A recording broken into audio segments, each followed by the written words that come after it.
చేసుకున్నాం. నమ్మకమైన నా తండ్రి పరిశుద్ధుడా, నీ పాదాలకు వందనాలు. ఈ రాత్రి కాలంలో నా తండ్రి నీ యొక్క వాక్యమును ధ్యానిస్తుండగా మాకు తగిన నడిపింపును జ్ఞానము దయచేయమని, ఈ వాక్యాన్ని అర్థం చేసుకునే కృప దయచేయమని, మా జీవితాలను చక్కబరుచుకునే కృప దయచేయమని మా ప్రభు అయిన క్రీస్తు పేరిట వేడుకుంటున్నాను తండ్రి. ఆమేన్. మంచిది. మనము నిన్నటి దినము అంటే మంగళవారం నాడు మనం 19వ అధ్యాయాన్ని ధ్యానం చేస్తున్నాం. ఈరోజు 20వ అధ్యాయాన్ని, ప్రకటన గ్రంథం 20వ అధ్యాయాన్ని ధ్యానం చేసుకుందాం. మనము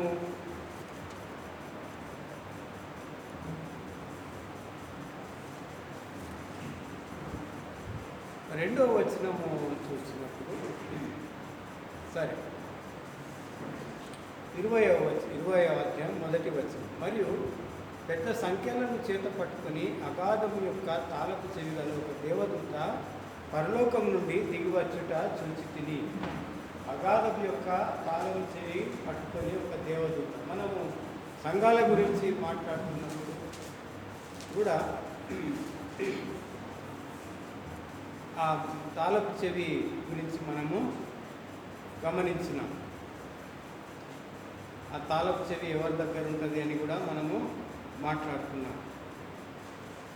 ఇప్పుడు ఒక దూత అగాధం యొక్క తాళపు చెవిని తీసుకొని వస్తున్నట్టుగా మనం చూస్తాం. మొదటి అధ్యాయము 18వ వచనం. మొదటి అధ్యాయము 18వ వచనం. మృతుడనైతిని కానీ ఇదిగో యుగయుగములు సజీవుడనై ఉన్నాను, మరియు మరణం యొక్కయు పాతాళ లోకం యొక్కయు తాళపు చెవులు నా స్వాధీనంలో ఉన్నవి. ఇది యేసు ప్రభు చెప్తూ ఉన్నాడు. ఈ మాటలు యేసు ప్రభు చెప్తూ ఉన్నాడు. పాతాళ లోకం యొక్క తాళపు చెవులు ఆయన దగ్గర ఉంటాయని మనము విన్నాం. ఆ తర్వాత కూడా అపవాది కూడా తాళపు చెవులు పట్టుకొని కొంతక మట్టుకు ఆయన దగ్గర ఉంటాయని కూడా మనము చూస్తున్నాం. ఇప్పుడు పెద్ద సంఖ్యలను చేత పట్టుకొని అగాధం యొక్క తాళపు చెవి గల ఒక దూత పరలోకం నుండి దిగి వచ్చుట చూసి తిని. ఈ దూత ఎవరై ఉంటారు?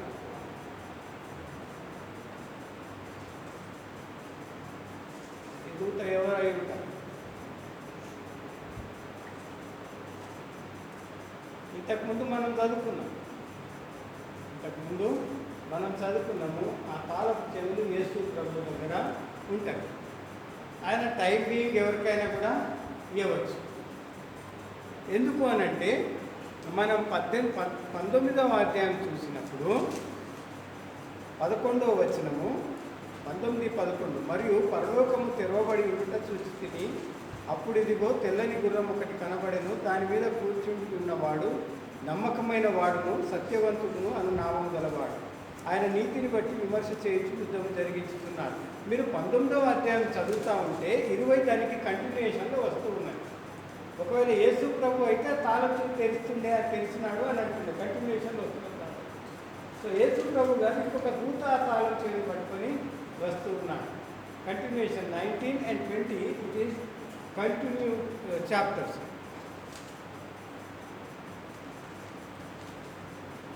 అక్కడ యేసు ప్రభును తెల్లని గుర్రం మీద చూపిస్తున్నాడు. ఆయన స్తుతించుట మొత్తం అందరూ ఆయన స్తుతిస్తున్నది చూపిస్తున్నారు.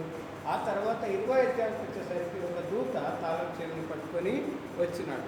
అతడు ఆది సర్పము అనగా అపవాదియు సాతానును అను ఆ ఘట సర్పమును పట్టుకొని 1000 సంవత్సరములు వారిని బంధించి అగాధంలో పడవేసి.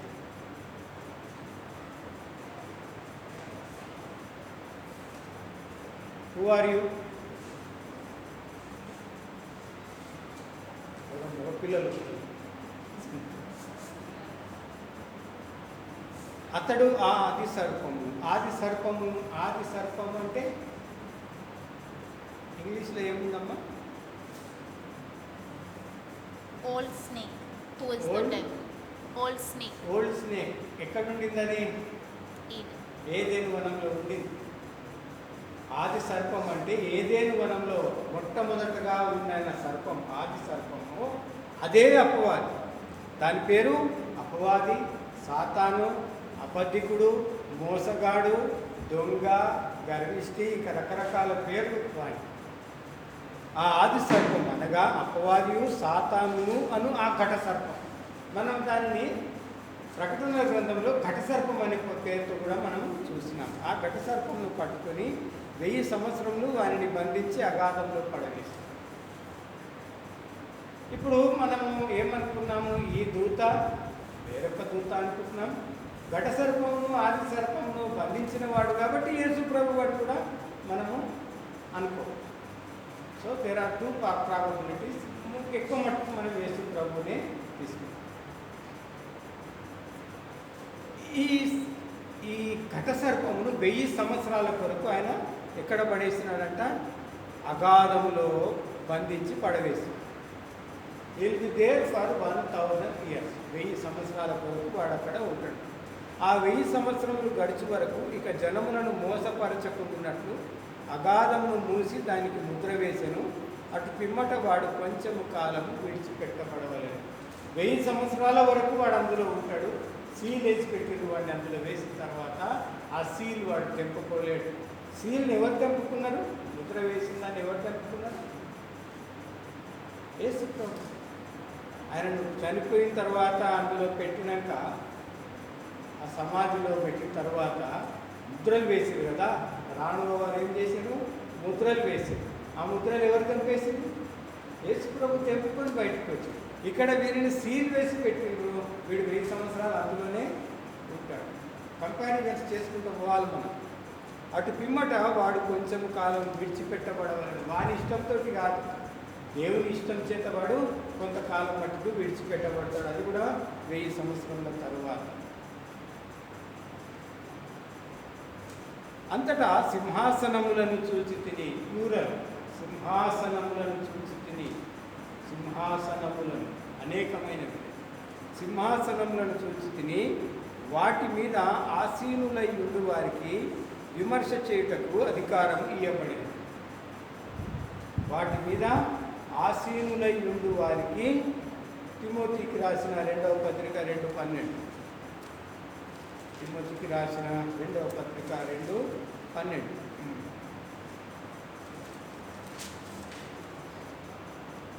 సహించిన వారమైతే ఆయనతో కూడా ఏలుదురు.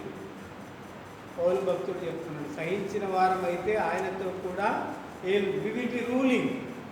ఒకవేళ మనము శ్రమను తట్టుకొని సహించి ఈ లోకంలో జీవించినట్లయితే మనము యేసు ప్రభువుతో కూడా కలిసి రాజ్యాన్ని ఏలుతాము అని పౌలు భక్తుడు తిమోతికి రాస్తున్న సంఘాలకు చెప్పిన మాట.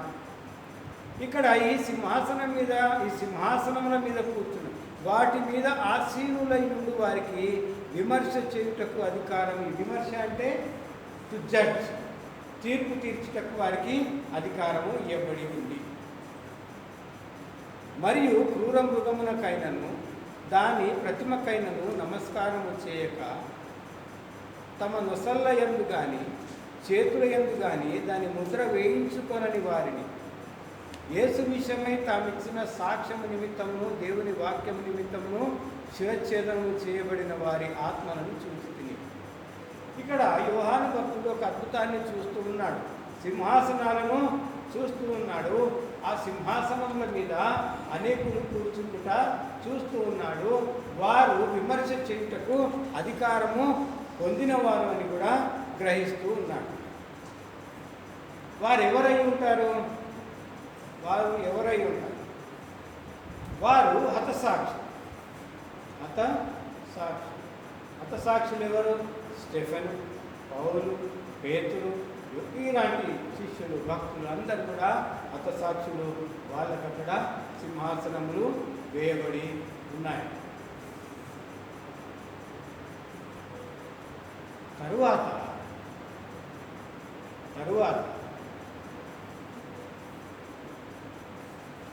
మృగం యొక్క పేరును సూచించు సంఖ్యను తమ నొసటి మీద వేయించుకొనని వారు, లేదా తమ చేతుల మీద వాని ముద్రను వేయించుకొనని వారు కూడా అక్కడ ఉన్నారు. యేసు విషయమై తామిచ్చిన సాక్ష్యము నిమిత్తమును దేవుని వాక్యము నిమిత్తమును శిరచ్ఛేదనము చేయబడిన వారి ఆత్మలను ఆయన చూస్తూ ఉన్నాడు. దేవుని నిమిత్తము సాక్ష్యం ఇచ్చి శిరచ్ఛేదనము చేయబడి వృద్ధి పొందిన వారిని కూడా అక్కడ చూస్తూ ఉన్నాడు. తెస్సలోనికీయులకు రాసిన మొదటి పత్రిక 4:16 చదువుకున్నాం. వీటిని మీరు రెఫరెన్సెస్గా రాసుకుంటూ ఉండండి. 4:16 ఆర్భాటముతోనూ ప్రధాన దూత శబ్దముతోనూ దేవుని బూరతోనూ పరలోకం నుండి ప్రభు దిగి వచ్చును. క్రీస్తునందుండి మృతులైన వారు మొదట లేతురు. క్రీస్తునందుండి మృతులైన వారు మొదట లేతురు. ఒక ఆర్డర్ను చూద్దాం. మొదట ఒక సాక్షులు, ఆ తరువాత క్రీస్తునందుండి మృతులైన వారు, ఆ తరువాత తమ నొసళ్ళ మీద తమ చేతుల మీద ముద్రలు వేయించుకొనని వారు, ఆ తరువాత శ్రమల కాలములో హింసింపబడి చంపబడిన వారు. ఒక ఆర్డరు వస్తున్న క్రీస్తు నిమిత్తం సాక్ష్యం ఇచ్చినారు. వాళ్ళు క్రీస్తు నిమిత్తము సాక్ష్యం ఇచ్చినారు. అందులో ఏలియా ఉన్నాడు, అనోపు అనుకుంటున్నాము, మోషే అనుకుంటున్నాము. ఆయన కూడా క్రీస్తు నిమిత్తం సాక్ష్యం ఇచ్చి యెరూషలేము పట్టణంలో వాళ్ళు 2 దినములు పడిపోయి చనిపోయి ఉండినారు. తర్వాత వాళ్ళు 3 దినముల తర్వాత లేచి వెళ్ళిపోయినారు. ఇంకా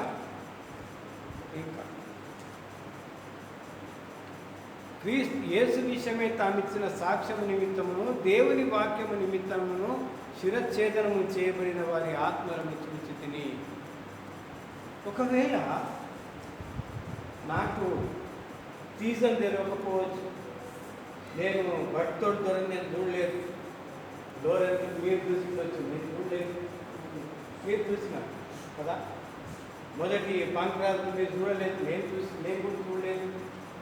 ఎందుకంటే చరిత్ర ఏం చెప్తుందంటే అనబాప్టిస్టులలో ఎక్కువగా హింసింపబడి చనిపోబడినారు. అనబాప్టిస్టులు ప్రొటెస్టెంట్ కాలంలో, ప్రొటెస్టెంట్ ఏమంటారు, ప్రొటెస్టెంట్ల ఉద్యమ కాలంలో అనబాప్టిస్టులు ఎక్కువగా చనిపోయినారు. అనబాప్టిస్టుల్లో ఎక్కువ మంది చనిపోయిన వాళ్ళు ఎవరంటే మెనోనైట్.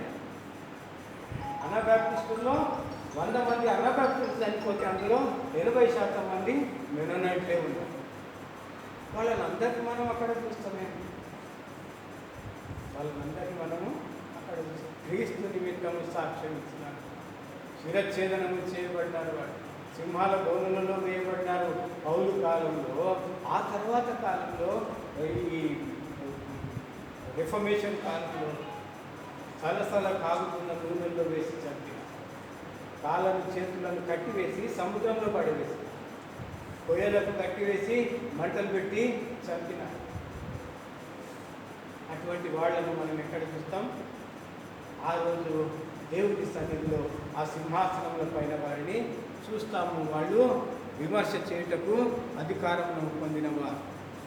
వారు బ్రతికిన వారై 1000 సంవత్సరములు క్రీస్తుతో కూడా రాజ్యము చేసిరి. ఈ చనిపోయిన వారందరూ కూడా తిరిగి బ్రతికినారు. ఎక్కడ?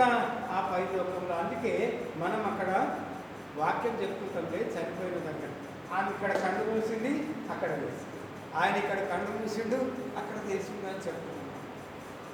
కానీ ఆ మాటల్లో మనకు కొంచెం డొల్లతనం కనిపిస్తుంది. డొల్లతనం అంటే ఏమీ లేదు లోపల, సాల్వ్ ఎంప్టీ గోల్స్ లాగా అనిపిస్తుంది. కానీ అనాల్సి వస్తుంది డొల్లతనం. చూడండి, అక్కడికి పోవడానికి ఏ క్రైటీరియా ఉందో చూద్దాం కదా. ఎంత క్రైటీరియా ఉంది చూడండి అక్కడికి పోవడానికి. మామూలు కాదు అక్కడ పోవడానికి, అది మామూలు కాదు, అది మామూలు కాదు. పరలోకానికి నిచ్చెన వేద్దాం, మనం పైకి పోదాం, వాళ్ళతో సమానంగా ఉంటాం అనుకొని ఆ కాలంలో ఏం చేసిండ్రు? గోపురాన్ని కట్టుకున్నారు. ఆ గోపురం మీద అది ఆకాశం కంటేంత గోపురం కట్టుకుందాం అనుకున్నాడు. దేవుడు అనుకున్నాడు వీళ్ళ బుద్ధి చూపించుకొని వాళ్ళ జ్ఞానము తారుమారు చేసి, వాళ్ళ భాషలను తారుమారు చేసిండు, వాళ్ళు ప్రపంచం అంతటా చెదిరిపోయిండు. అందుకే నువ్వు మాట్లాడేది నాకు అర్థం కాలేదు ఆ కాలంలో, వీళ్ళు మాట్లాడేది వాళ్ళకి అర్థం కాలేదు.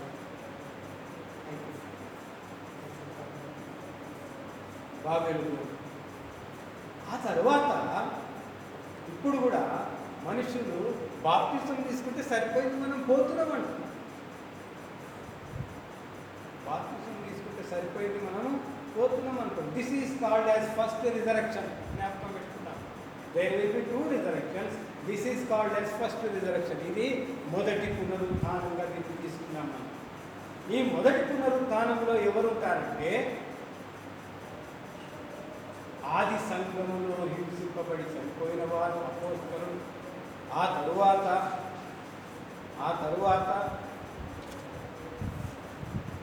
హతసాక్షులైన వారు, ఆ తరువాత తమ నొసళ్ళ మీద చేతుల మీద సాతాను యొక్క ముద్ర వేసుకోలేని వారు, ఆ తరువాత శ్రమకాలంలో శ్రమ పొంది చనిపోయిన వారు, ఆ తరువాత యేసు ప్రభు కొరకు సాక్ష్యం ఇచ్చి హతసాక్షులైన వారు, వీళ్ళందరూ కూడా అక్కడ ఉన్నారు. బాప్తిసం తీసుకున్న వారు అని ఎక్కడ లేదు. బాప్తిసం తీసుకున్న వాళ్ళు అని లేదు. సాక్ష్యము అంత బలంగా ఉండాలయా, సాక్ష్యము అంత బలంగా ఉండాలి. అక్కడికి వెళ్ళడానికి మామూలు సాక్ష్యం కాదు, ఆ సాక్ష్యంలో బలం ఉండాలి. అది మనం చూస్తూ ఉన్నాము. ఈరోజు ఆ మాటలు చదువుతుంటే భయం వేస్తూ ఉన్నది. ఆ మాటలు చదువుతుంటే భయము వేస్తూ ఉన్నది.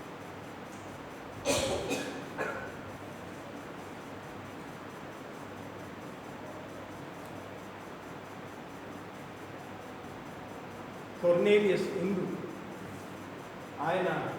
కొర్నేలియస్ ఉండు, హెన్రిక్ ఉండు, ఇద్దరు బ్రదర్స్, రష్యన్ మెనోనైట్స్.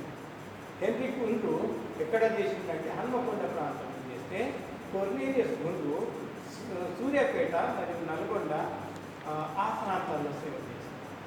కొర్నేలియస్ ఉండు భార్యకు భారతదేశము వాతావరణము పడక ఎప్పుడు సిక్ అయ్యి న్యూమోనియా వచ్చి టైఫాయిడ్ వచ్చి రకరకాల వ్యాధులతో ఆమె బాధపడి పిచ్చిదైపోయింది. ఏమైంది?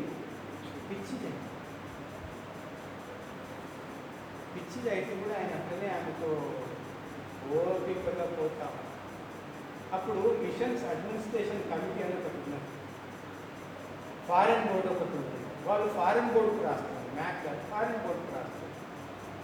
అయ్యా నేను బగ్గీలో పోతున్నానయ్యా, నాది మరీ పాత దూరం ఉన్న ఊరు నాది సేవ చేసేది, మీరు దగ్గర ఉన్న వాళ్ళకి కారు కొనుక్కోవడానికి మీరు సాయం చేసి